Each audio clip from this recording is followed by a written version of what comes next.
Hello and welcome to part 4 on how to create animated light ribbons using Blender. In this part we're going to apply our gradient texture to the ribbon. Let's start by selecting the ribbon, adding the existing material to it, and renaming the material to Ribbon Illumination.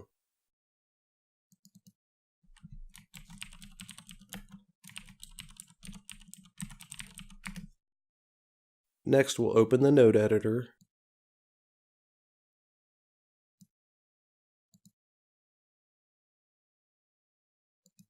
and select Use Nodes.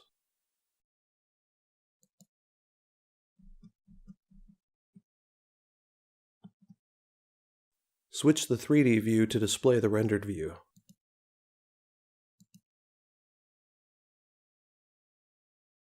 Select the Diffuse node and press X to delete it.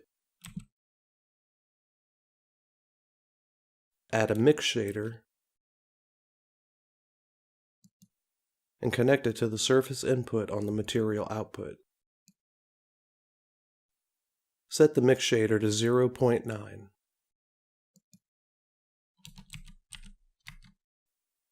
Now let's add an Emission Shader and connect it to the top of the Mix Shader. This will allow the ribbon to emit light.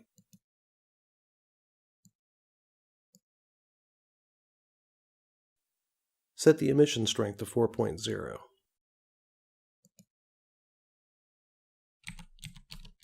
Now we'll add a transparent shader and connect it to the bottom of the Mix Shader. This will add some transparency to the ribbon. Go ahead and add a color ramp.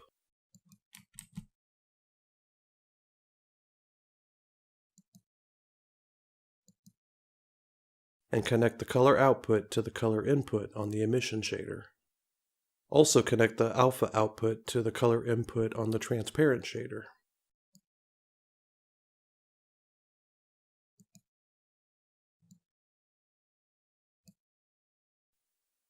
Here are the colors I used on the color ramp. For the leftmost color stop, I set the red and green components to 0.362,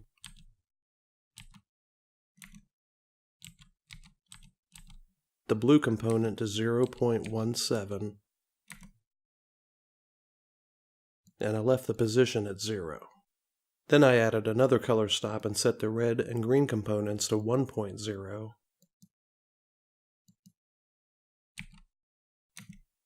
the blue component to 0.723, and the position to 0.401.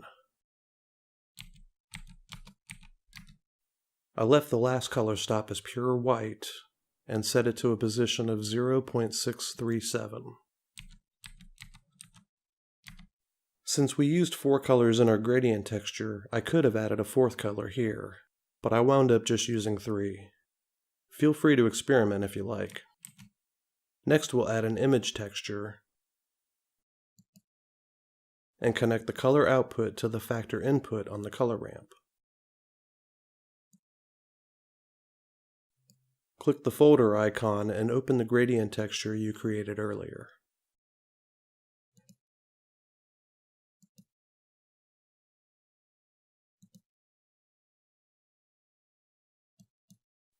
To see the gradient, we'll also need to add a mapping node and a texture coordinate node.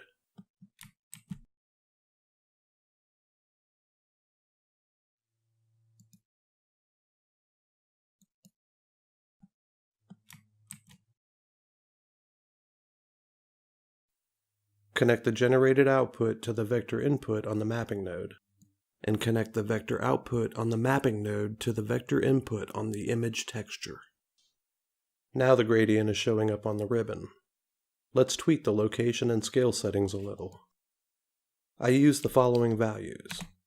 Set the X location to 0.3, the Y location to 0.2, set the X scale to 0.4, and the Y scale to 0.5.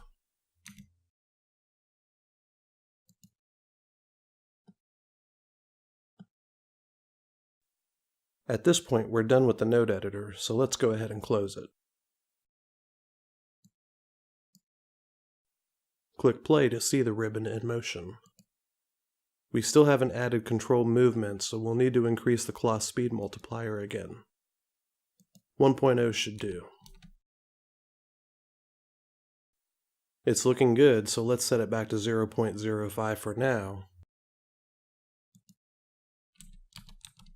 and pause the animation. You can also press F12 to render the current view and see how it looks.